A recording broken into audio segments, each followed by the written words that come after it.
Katubasuhuze tubifuriza ibihe byiza mu mudacikwa n'ikiganiro impamba y'ubumenyi, ikiganiro twakiramo abanditsi ndetse n'abasomyi b'ibitabo kugira ngo badusangize ku mpamba y'ibyo basomye cyangwa y'ibyo banditse. Ndagira ngo rero muri aka kanya mu nyemerere duhe ikaze umwanditsi Rusagara Muvunankiko Valens, ikaze mu kiganiro. Murakoze, ndabashimiye. Nitwe tugushimiye kuko ntitwapfuye kugutumira, dufite igitabo cyawe, igitabo wise Intimba y'Ineza, umusirimu utazwi. Intimba y'Ineza, umusirimu utazwi. Buriya umuntu afashe igitabo ahita yibaza ngo uyu musirimu utazwi ninde? Ese intimba y'ineza, ineza yagateye intimba gute? Murabikubajije wamusubiza iki? Urakoze, ndabashimiye. Mbanje kubashimira ko munyakiriye hano muri studio za televiziyo y'u Rwanda. Ubundi iki gitabo Intimba y'Ineza, umusirimu utazwi, ubundi nahera wenda ku n'amagambo ane, buri rimwe nagenda ndisobanura ukwaryo kugira ngo abantu babyumve neza. Ubundi intimba ku bantu b'abahinzi cyane cyangwa se abantu bajya bahinga inzuzi, igicuma iyo gikuze nwangu yiteye uruyuzi, igicuma kigakura, burya iyo kirimo kumera ku ruyuzi kiryamaho gishaka. Iyo kiryamye rero hari ubwo kiryama nko kwibuye ku kabuye cyangwa se ku kandi kantu, ariko urumva kiba kikaryamyeho. Ka kantu rero kinjirana cya gicuma, uko gikura kagenda kinjiramo. Burya rero iyo ugisaruye kimaze gukura usanga ari akantu k'akenge bitewe n'ikintu cyaryamiye. Karya kenge rero kaba karagiye kagakuramo akandi kantu mw'imbere k'akabumbe kameze nk'agaturugunyu, kameze nk'akarombo. Kariya kantu rero ubundi niko bita intimba.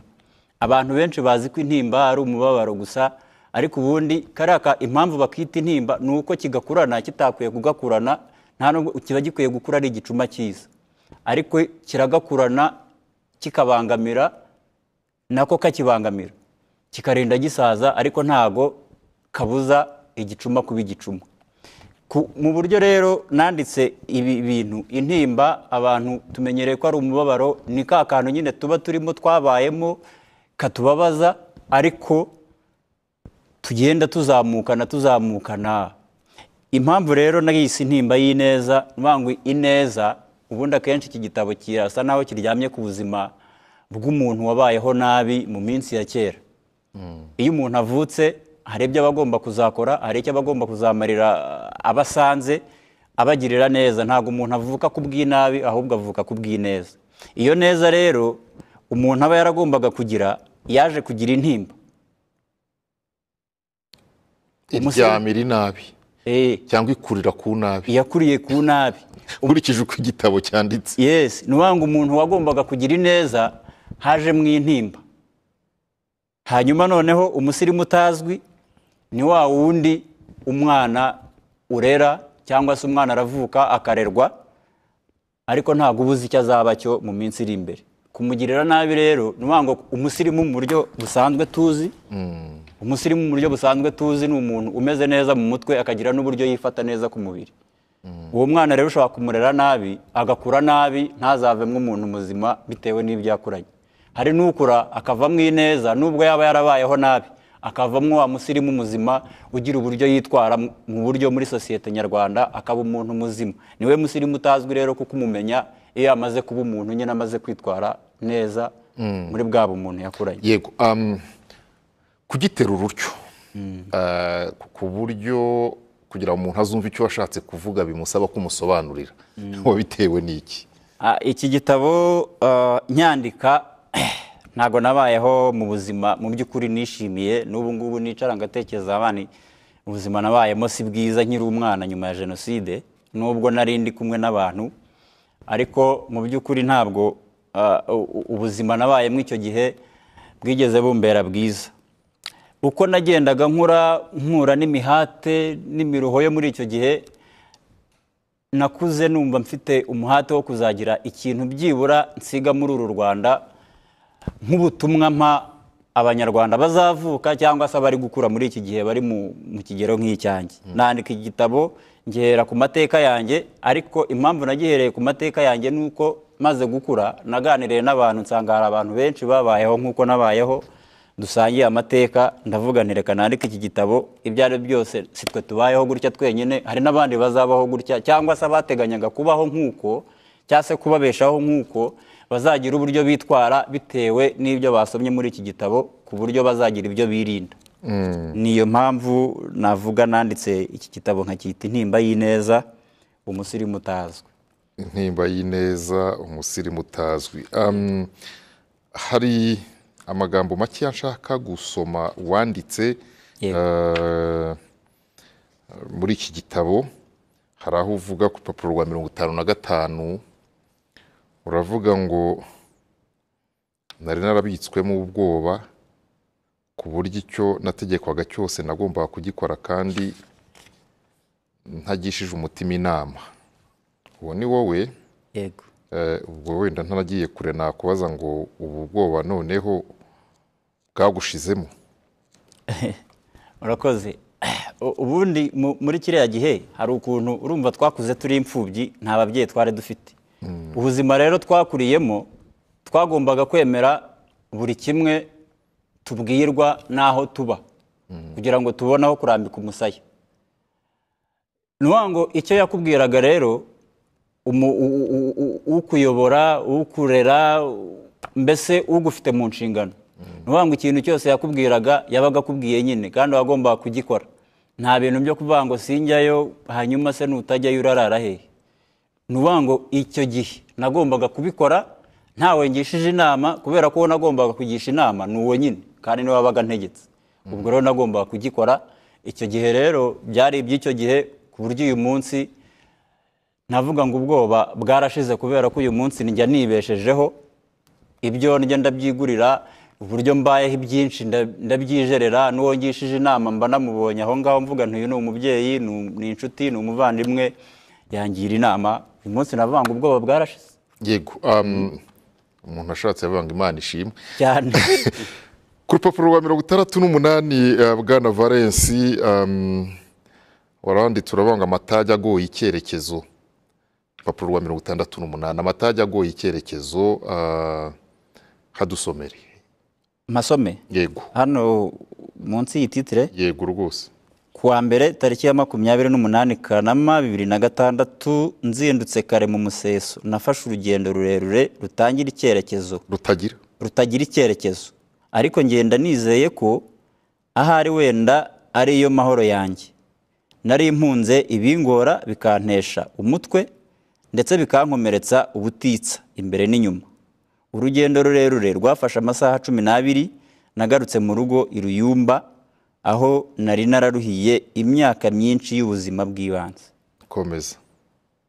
Mu rugendo rwanjye nabanje kubunga aho hafi kugeza mu masaha y'igicamunsi ntaramenya aho nerekeza. Ku masaha y'amanywa izuba ritangiye gukamba, natangiye kubunza imitima, amarira mbunga mu maso, ubundi nkomeza umutima ntekereza bwangu.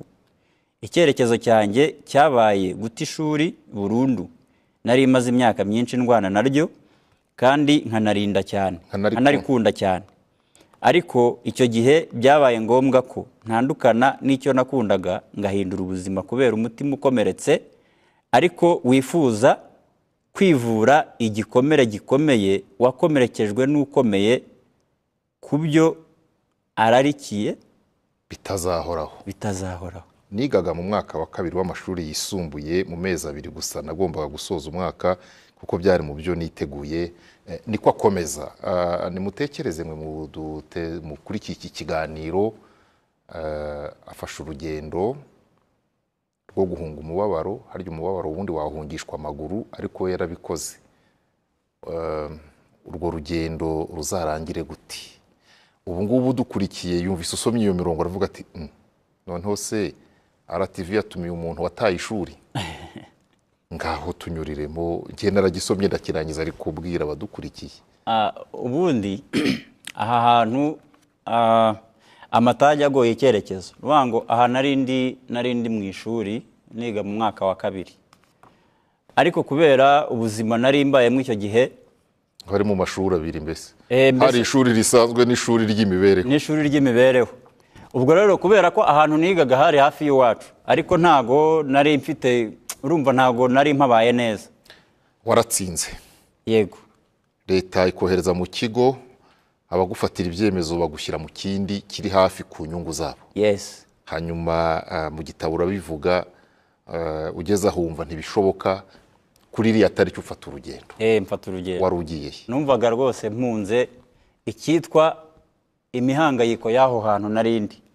Byibura ngira ngo ngende njye kure hatazagera n'umuntu w'aho hafi wongera kumbona, kugira ngo byibura, ubundi numvaga ahantu hafi najya ari nk'Icyangugu cyangwa Nyagatare, kubera ko niho kure numvaga.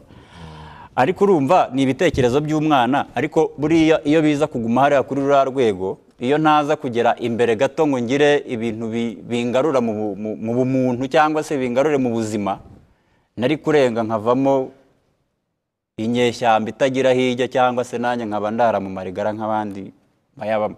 Ariko byibuza nyuma y'ibi ngibi hari aho nageze, wenda abantu bazagisoma babibone ntabinyuzemo cyane. Hari aho nageze ngira igaruriro, ngira ababyeyi baranganiriza, ngira abavandimwe bamba hafi, turakina ibyo ntajyaga nkora, ngaruka mu bumuntu. Byibura hahandi hambereye amateka, burya amateka aratwubaka agatuma byibura hari ahantu tuva n'aho tugera. Uyu munsi byibura nkavuga nti meze neza. Icyo cyaguteye kwandika ngo amateka yawe ntakaba yo kuguca intege, ahubwo ajya kubera ingazi wuririraho uzamuka. Yego. Wahuye n'abantu bamwe baguca intege, bakunyuzuye mu ishuri, umuryango wari ugufiteho inshingano ariko ukakubera mubi, ariko uhura n'abandi beza bakugarura. Ariko mu gitabo ugaruka ku ijambo rivuga ngo ndi umuntu wakuze ushaka kwimenyera ibyanjye, bikamenywa n'umuntu ari uko bimugoye, ubundi simpfa kubivuga, ariko warabyanditse noneho. Yego. Mbese umuntu utarakundaga kuvuga ubuhamya bwe, kubwandika byarakoroheye? Ubu ngubu navuga ngo byaranyohereye, kubera ko hari urundi rwego nagiyeho rutandukanye n'urwo nari ndiho kiriya gihe.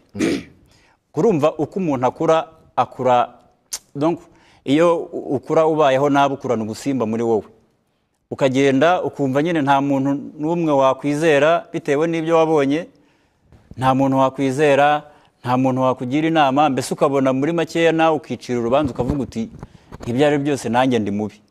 Ariko byibura abo nahuye nabo ntago nashakaga ko banganiriza, ahubwo bo banganirije kubera ko babona ari ngombwa.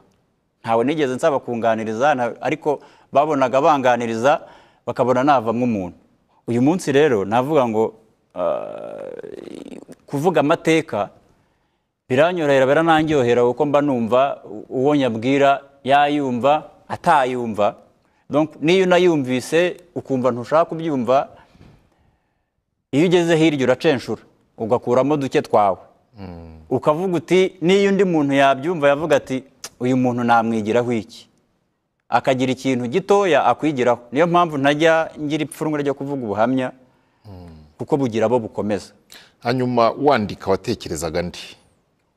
Wandikiye ndi? Umva warandikiye ndi wowe? Iki gitabo nyandika nacyandikiye abantu babiri.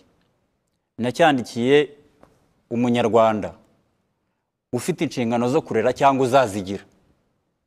Nzandikira umunyarwanda uzarerwa mu buryo bumwe cyangwa ubundi, yarerwa nabi yarerwa neza, ubu butumwa buramureba. Hera kuzarera, uramubwira iki?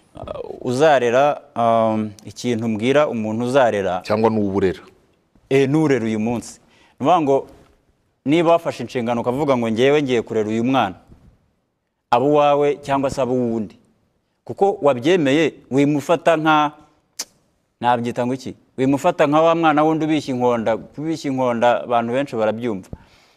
Mufate neza nk'uko wabyemeye, izo nshingano wemeye. Cyangwa se niba udashaka kumurera, umwihorere, azabona abandi bamurera, kuko muri uru Rwanda dufite abantu bafite umutima. Ariko kugira ngo urere umuntu umutere umutima mubi, umutere ibikomere, ntabwo ari byiza. Rero umwana umufate nk'uwawe, n'uwawe nawe umurere neza hanyuma agire uburere buzima ku buryo ejo bundi azavamo umunyarwanda utanga icyizere wubaka u Rwanda akarushyira kuri level y'isi ku buryo abantu bayibona neza. Ariko umwana iyo akuze nabi akomeretswa rimwe na rimwe hari ubwo avamwo akura kwa kundi wamureze, ariko iyo agize amahirwe akura neza akavamo umuntu ukomeye, bya bikomere bikamukomeza bikamufasha gushinga icumu agakomeza imbere. Ni icyo nabwira umuntu urimo kurera, arera umwana neza kandi amuha uburere muzima. N'uwonsa umwana mutamike u Rwanda kugira ngo amutamike ibindi bibazo twahuye nabyo byinshi by'amacakubiri. Cyilima Rujugira niwe wavuze ati, waciye iteka aravuga ati umubyeyi uzajya yonsa umwana ajya mutamika u Rwanda. Ibyo bintu rero ni byiza ko ababyeyi b'u Rwanda babigira indangagaciro, umwana akarerwa neza agakura neza akazavamo umuntu muzima. Urerwa ikintu namubwira ni ugukomera akamenya ko umurera amufiteho inshingano runaka, akubaha ibyo bamuha kuko ni bakuru. Umuntu mukuru arakwigisha arakukoresha, ariko ni byiza ko umuntu urerwa amenya kubaha umukuru agakomera. Mu gitabo cyawe Valens, ushima igihe wabanye n'ababyeyi ni gito cyane, ni imyaka 4. Wavutse muri 1994 jenoside yarabahitana. Yego, ihangane.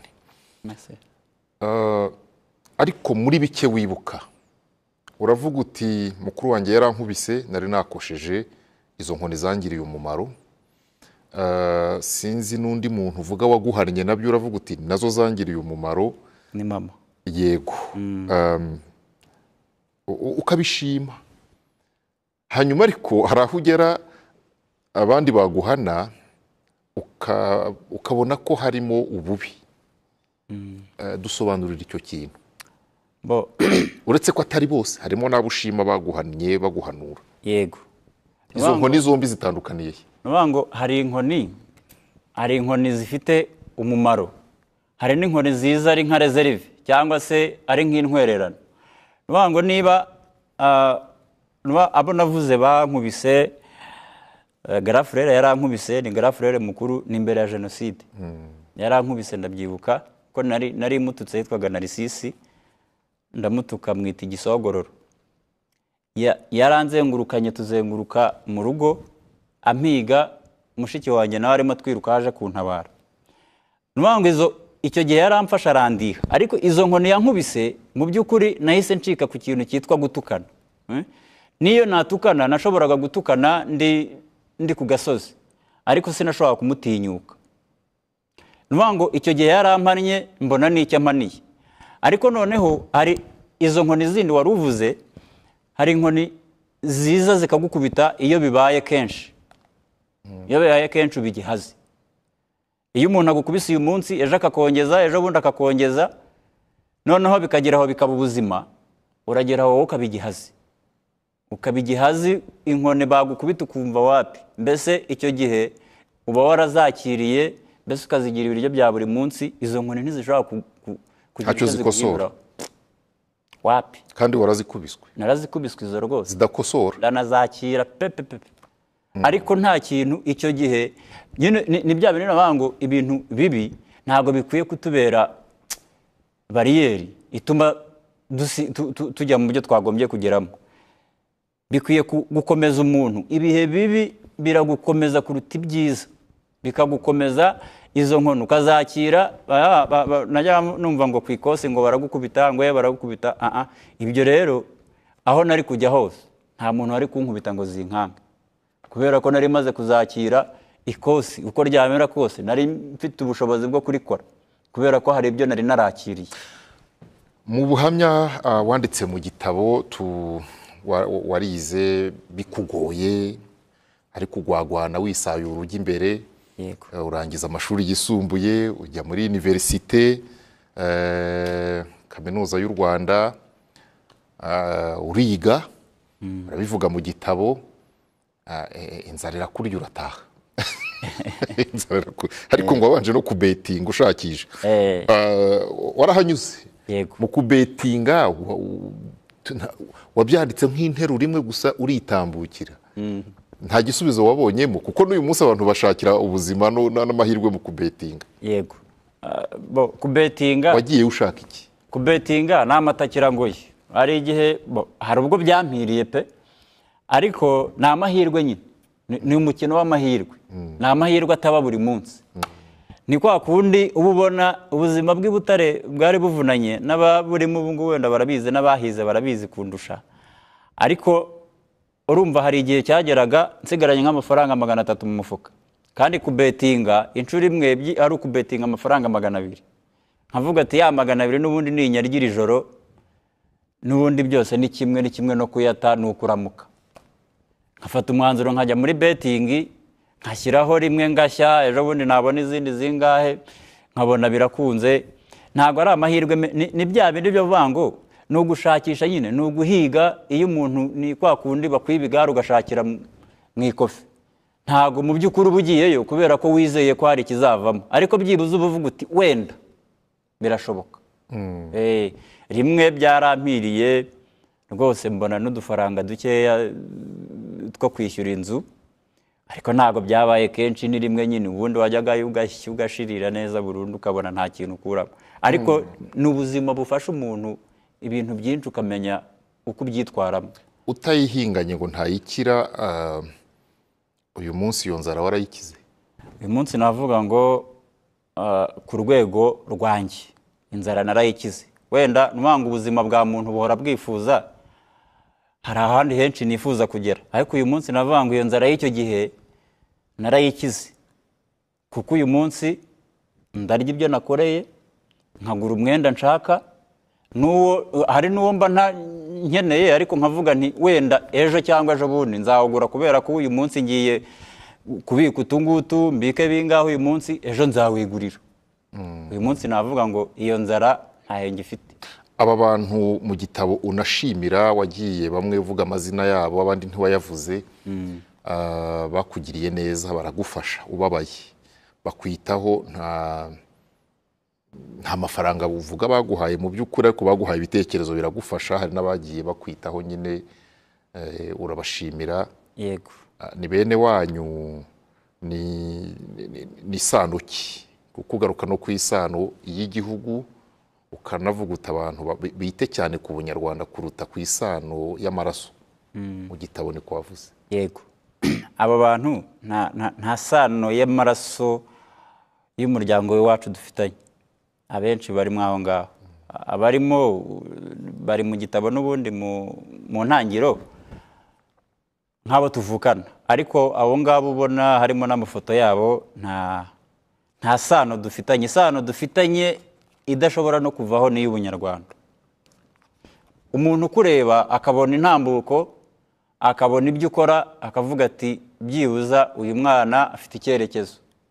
Hari n'abo twanganaga wababonye, hari n'abo twanganaga, ariko akakwakira akavuga ati byibura uyu mwana reka mufashe mwiteho.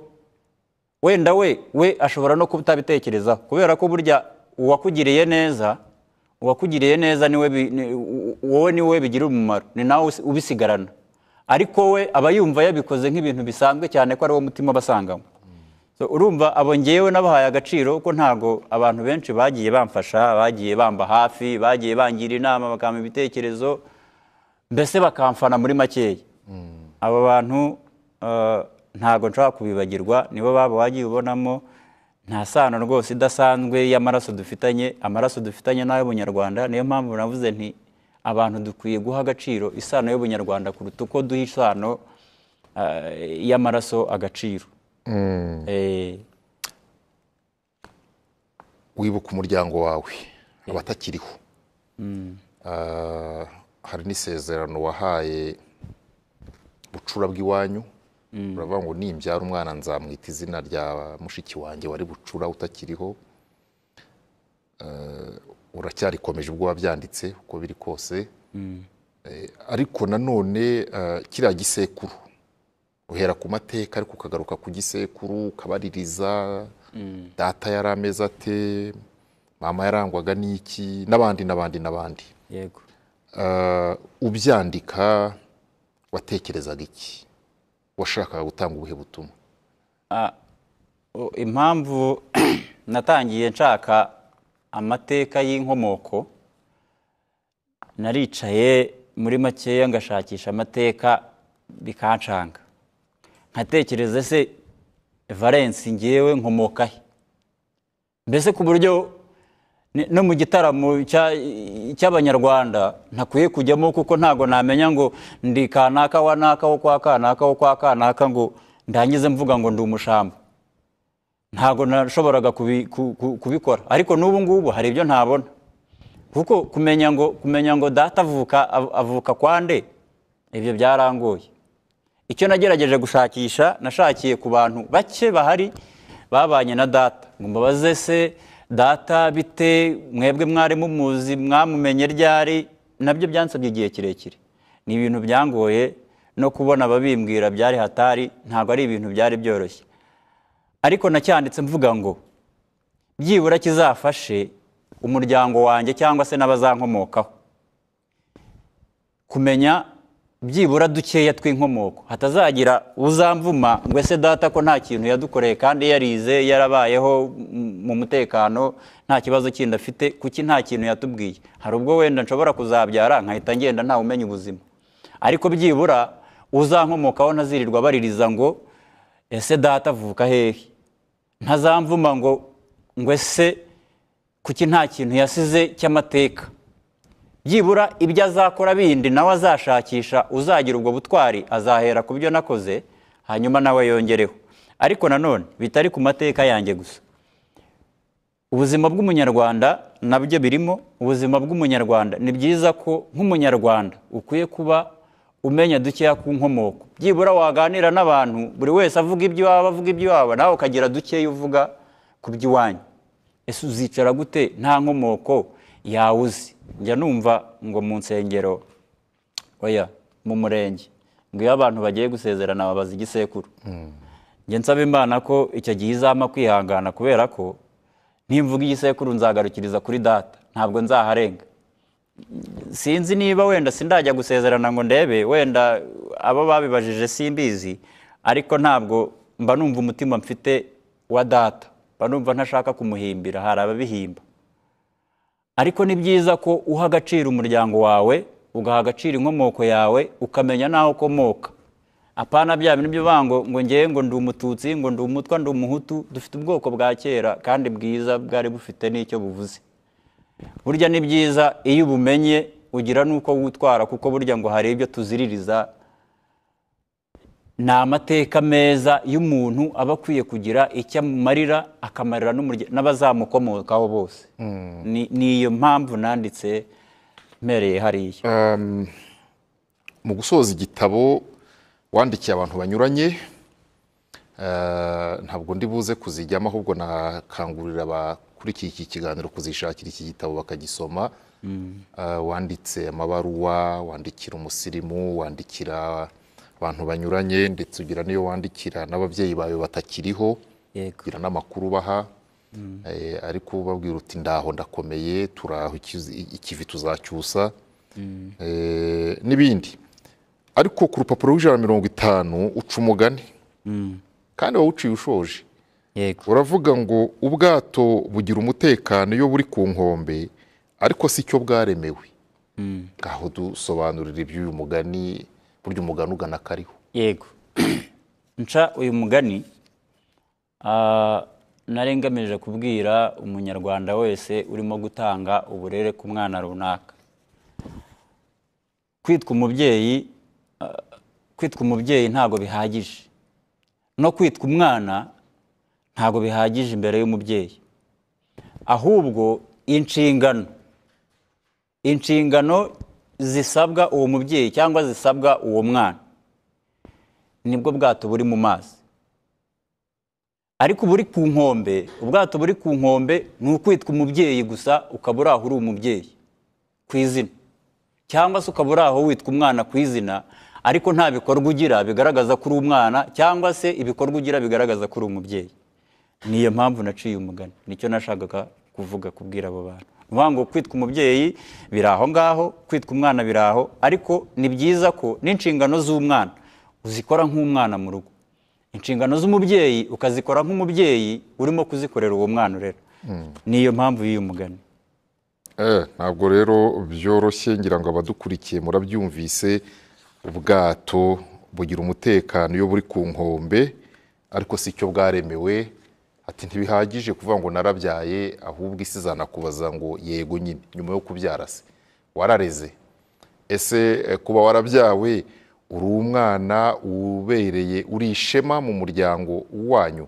Ibyo rero ni ukwemera ukava ku nkombe ukajyamo hagati, isi ikagutera hejuru ikagutera hasi, ariko ukavamo ucuzwe kandi uri zahabu, utabaye ikindi.